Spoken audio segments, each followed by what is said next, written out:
इस वक्त हम मौजूद हैं ककवन जिला पंचायत क्षेत्र में। हमारे साथ बातचीत करने के लिए मौजूद हैं शौर्य यादव, जो कि समाजवादी पार्टी के कार्यकर्ता हैं, शिक्षा सभा से प्रदेश सचिव भी हैं और इस बार जिला पंचायत क्षेत्र से प्रत्याशी भी हैं। लगातार लोगों के बीच में जाकर लोगों की समस्याएं सुन रहे हैं, लोगों के साथ में अपनी चुनावी रणनीति तैयार कर रहे हैं। बातचीत करने के लिए हमारे साथ में मौजूद हैं। इस बार किन किन मुद्दाओं के साथ में जिला पंचायत चुनाव लड़ा जाएगा। बहुत बहुत धन्यवाद आफाक भाई को, आपके चैनल को बहुत बहुत धन्यवाद देंगे, आपने समय निकाला। जैसा कि आप समाजवादी पार्टी के युवा नेता भी हैं और कई समय से समाजवादी पार्टी में कार्य कर रहे हैं, लगातार देख रहे हैं हम लोग कि लगातार तमाम कार्यक्रम में शामिल होते हैं और लगातार अपना समय व्यर्थ करते हैं। तो इस बार आप समाजवादी पार्टी से आप सिंबल से चुनाव लड़ने की तैयारी है, तो क्या लगता है समाजवादी पार्टी आप पर भरोसा जताएगी और आपको टिकट देगी? पार्टी के लिए चुनाव तो आज की तैयारी है। अगर मैं अपनी व्यक्तिगत बात करूं तो समाज सेवा का जो मुद्दा रहा है, समाज सेवा मेरे ब्लड में है। आज राजनीति के क्षेत्र में मैं ककवन जिला पंचायत से प्रत्याशी के रूप में आपके बीच में आ रहा हूं। मैं उम्मीद करता हूं कि शीर्ष नेतृत्व पार्टी के आला हाईकमान जिला अध्यक्ष हमें सिंबल देंगे। बल्कि यूँ कहूँ, चूंकि पार्टी सिर्फ अधिकृत करती है पत्रकार जी, यदि इस बार हम समाजवादी पार्टी के अधिकृत प्रत्याशी के रूप में ककवन जिला पंचायत में हम आए और मैंने एक दो चीज़ें निश्चित करी हैं कि नाली, रोड, खड़ंजा, ये आम बात है, सबने करवाई, हम भी कराएंगे। लेकिन क्या नया ऐसा लेके आएंगे, क्या ऐसी व्यवस्थाएं लेके आएंगे जिससे समाज में एक बिल्कुल जो मुद्दे हैं उनको लेके आएंगे। क्योंकि मैं शिक्षा के क्षेत्र से जुड़ा हुआ हूँ, मैं अपना परिचय भी नहीं दे पाया हूँ पत्रकार महोदय। मेरा नाम शौर्य यादव है और ककवन में आलियापुर चौराहा में अशोक पब्लिक स्कूल नाम से मैं विद्यालय भी, अपना निजी विद्यालय संचालित कर रहा हूँ। मैंने एक शपथ ली है इस विषय की भी, अगर मैं ककवन जिला पंचायत में सदस्य के रूप में निर्वाचित होकर आता हूँ तो कम से कम 51 जो गरीब समाज की, दलित समाज की मेरी बेटी हैं, बहनें हैं, मैं उनकी शादी अपने व्यक्तिगत निजी खर्चे से करूंगा। ये मैंने पहला मुद्दा रखा है। दूसरा, ककवन जिला पंचायत क्षेत्र में ऐसी बच्चियां मेरी जो अनाथ हैं, माता पिता नहीं है, जूनियर की कक्षाओं में उनको निःशुल्क शिक्षा देंगे। ये मेरे प्राथमिक 2 मुद्दे हैं जिनसे मैं इन्हीं स्ट्रेटेजी के माध्यम से मैं लोगों को बीच में जा रहा हूँ, अपनी बात को बता रहा हूँ। और आपको बता दूं कि शिक्षक एक ऐसा पेशा है, शिक्षक एक ऐसा माध्यम है, जो शिक्षक कहता है वो करके ही दिखाता है और शिक्षक कभी झूठ नहीं बोलता है। ऐसी समाज में ये चीजें व्याप्त हैं। तो निश्चित तौर पे जो 2 मुद्दे मैं रख रहा हूँ कि 51 बेटियों की शादी, दलित समाज की, एससी समाज की, जो अति कमजोर वर्ग से आएंगी मेरे जिला पंचायत क्षेत्र से, 51 बेटियों की मैं शादी करूंगा। इसके बाद जो अनाथ बेटियां हैं, जिनके माँ बाप किसी दुर्घटना में या किसी विषम परिस्थिति में, ऐसी बच्चियों को मैं जूनियर की कक्षाओं में निःशुल्क शिक्षा दूंगा। इसके बाद में समस्याएं बहुत बड़ी बड़ी हैं ककवन ब्लॉक में। जैसे कि यहाँ पर हमने देखा है कि सबसे बड़ी समस्या ये है कि आपके पास ही में चौराहा है अलियापुर, जहाँ पर यात्री आते हैं, ना बैठने की व्यवस्था है, ना ठीक से पानी की व्यवस्था है और अतिक्रमण टाइम में फैला पड़ा। तो इसको आप किस नज़र देखते हैं कि अगर आप चुनाव टिकट मिलती है और आप बहुमत पाते हैं तो क्या लगता है आपको ये व्यवस्थाएं? निश्चित तौर पर अगर मैं निर्वाचित होकर जिले में पहुंचता हूं तो अलियापुर चौराहा में बिल्कुल ठीक कह रहे हैं कि यहाँ पर अगर यात्री, चूंकि अलियापुर यहाँ क्षेत्र का जंक्शन है, चारों चाहे खैजाल रोड से आए, चाहे ककवन से आए, चाहे बैड़ी से आए, ये एक जंक्शन सा है। जब व्यक्ति यहाँ पर आता है, इसके बाद यात्रियों को बैठने की व्यवस्था नहीं, समुचित पानी की व्यवस्था नहीं है। तो निश्चित तौर पर अगर मैं निर्वाचित होकर आता हूँ, मुझे अवसर मिलता है, मौका मिलता है, तो निश्चित तौर पर मैं यात्रियों के बैठने की सुविधा और उनकी पानी की व्यवस्था जरूर कराऊंगा। इसके बाद में ककवन ब्लॉक क्षेत्र में और जिला पंचायत क्षेत्र में एक बहुत बड़ी समस्या है शिक्षा को लेकर।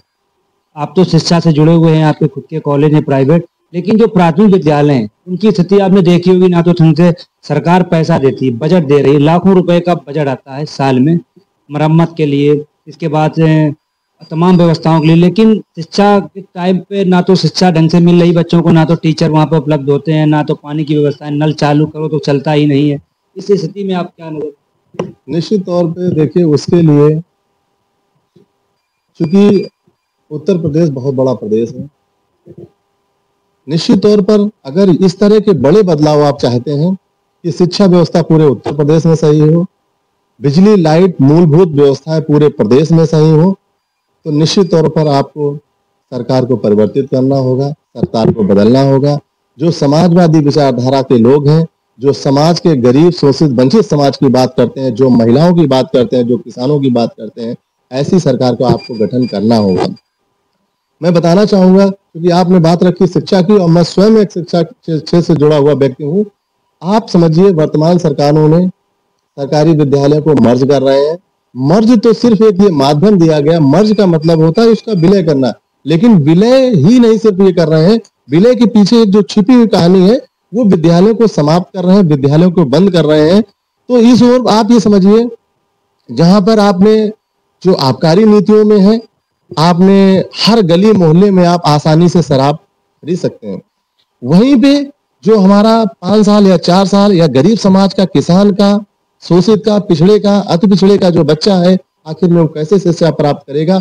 आपने शिक्षा को दरकिनार कर रखा है। तो उसके लिए आपको वर्तमान सरकार को हटाना होगा और ऐसी सरकार को लाना होगा जो शिक्षा पे ध्यान दे, स्वास्थ्य पे ध्यान दे, जो गरीबों की बात करे, जो महिलाओं की बात करे, जो शिक्षकों की बात करे।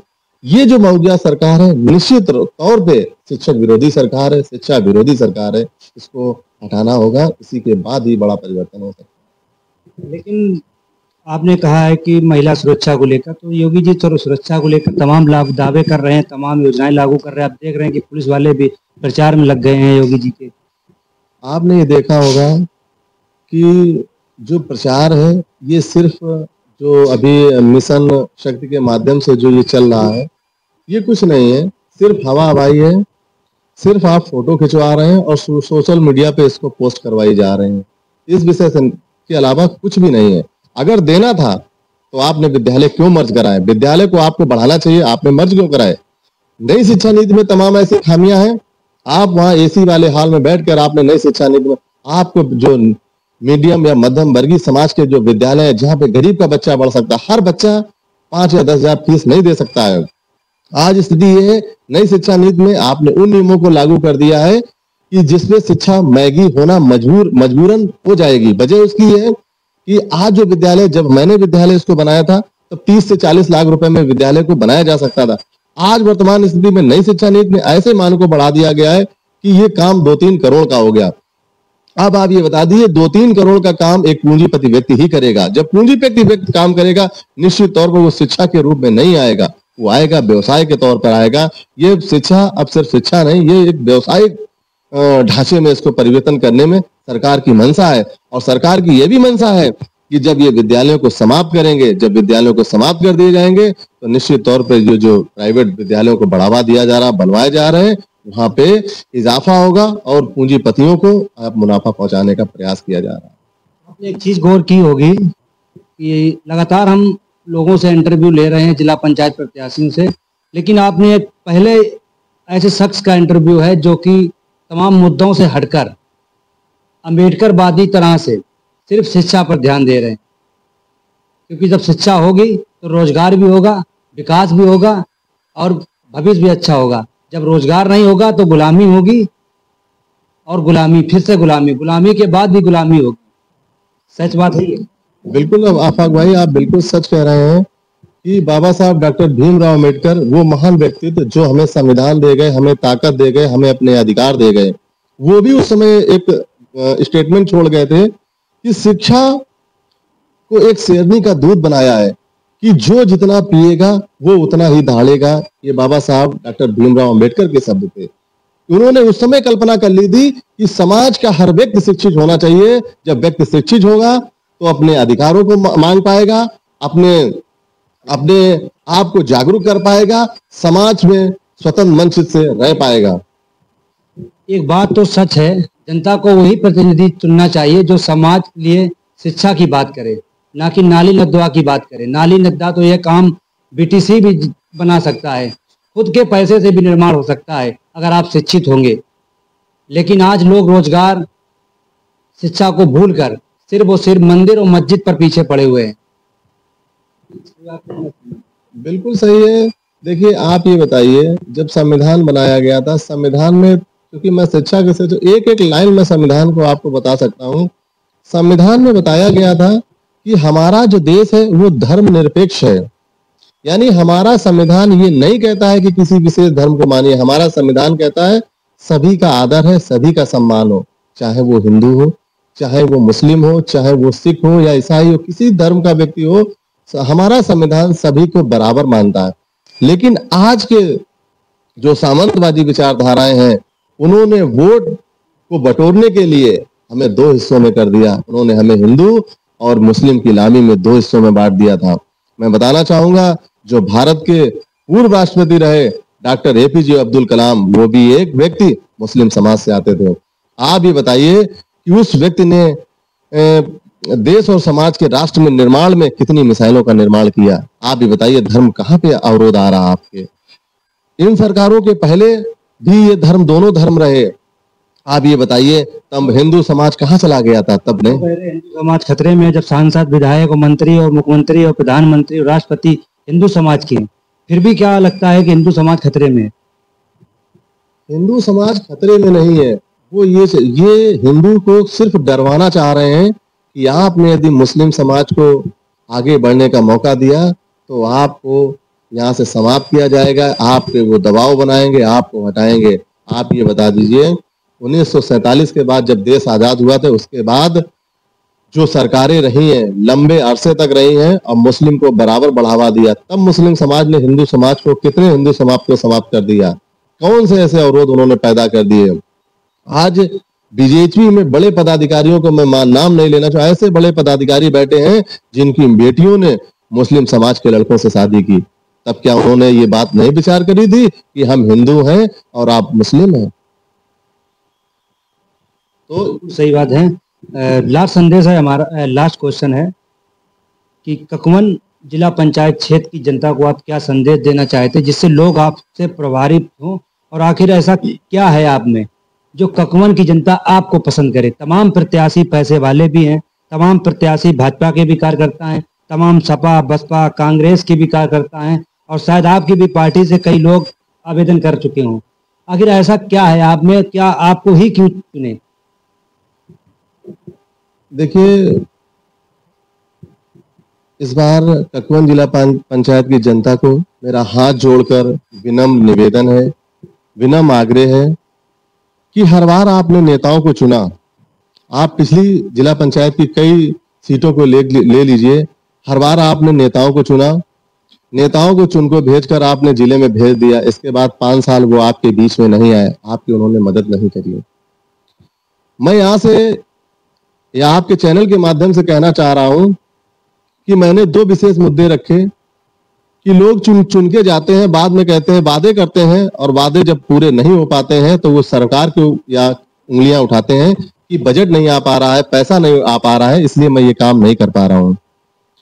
पत्रकार महोदय, मैं ये फिर बताना चाहूंगा कि अगर मैं ककवन जिला पंचायत की सीट से निर्वाचित होता हूं, जिला पंचायत जिले में पहुंचता हूं, तो मैंने ये प्रण रखा है कि 51 दलित समाज की बेटियों की, गरीब अति पिछड़ी दलित समाज की बेटियों की, 51 बेटियों की मैं कम से कम विवाह करूंगा। उसके लिए मैं कोई बहाना उस टाइम नहीं करूंगा कि सरकारी पैसा नहीं मिल रहा या क्या। मैं चाहे अपने निजी जो मेरी कमाई है उससे, उस पूंजी से उन बेटियों की मुझे शादी करनी पड़े, फिर भी मैं करूंगा।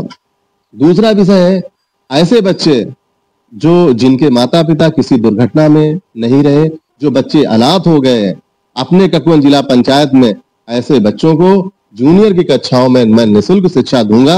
ये मैं 2 मुद्दे लेके आया हूं। तीसरी बात मैं ये कहना चाहूंगा, हर बार आपने नेता को चुना, इस बार एक शिक्षक मैदान में है और ककवन जिला पंचायत की सीट में इतिहास में पहली बार कोई शिक्षक शिक्षा के साथ साथ राजनीति में आना चाहता है। राजनीति में किसी कमाई या पैसे या किसी लोभ के उद्देश्य नहीं है। मेरा उद्देश्य है जो हमारे गरीब समाज, शोषित समाज की, दलित समाज की बेटियां हैं जो मजबूरी में ऐसी परिस्थितियों में हैं, तो मैं उनकी सेवा करना चाहूंगा। हर एक दलित समाज की बेटी, हर एक कमजोर वर्ग की बेटी वो मेरी बहन है, मेरी बेटी है। जिस रूप में भी होगी, मैं निश्चित तौर पर अगर निर्वाचित होऊंगा तो मैं ये 2 वादे आपके चैनल के माध्यम से मैं विश्वास दिला रहा हूं कि अगर मैं पहुंचता हूं और जीतता हूं तो निश्चित तौर पर मैं ये दोनों वादे पूरे करके दिखाऊंगा आपको। और इसके बाद पुनः आप आइए, मैं निवेदन करूंगा, पुनः आप आइए। जैसे ही मैं निर्वाचित होकर बैठूंगा, ठीक उसके तुरंत बाद मैं ये जो भी मैंने ये वादे किए हैं, मैं दोनों वादे पूरे करूंगा।